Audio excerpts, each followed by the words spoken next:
ఈ గోంగూర కట్ట 10 రూపాయలు. నా పెళ్ళి కాక ముందుకు 5 రూపాయలు ఉండింది. తర్వాత దీని రేటు పెరిగింది. కట్టలో ఈ గోంగూర కంటే గడ్డే ఎక్కువ ఉందన్నమాట. పావు భాగం పైన గడ్డి వచ్చింది. క్వాలిటీ ఎటు ఉండడం లేదు. కనీసం క్వాలిటీ అన్నా క్వాంటిటీ అన్నా ఉండాలి కదా.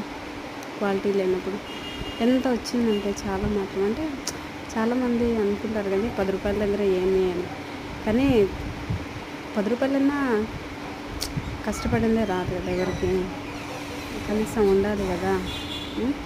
ఇచ్చేది ఏదో కరెక్ట్గా ఇవ్వచ్చు కదా. దీనికి ఎంత గడ్డి పెట్టి అమ్మాల్సిన అవసరం అయితే వాళ్ళకు కూడా లేదు కదా. ఎందుకంటే బాగుందంటే మళ్ళీ వాళ్ళ దగ్గరే తీసుకుంటాము. ఇట్లా గడ్డి అంతా పెడతా అన్నారంటే మళ్ళీ కొనాలని కూడా అనిపించదు కదా.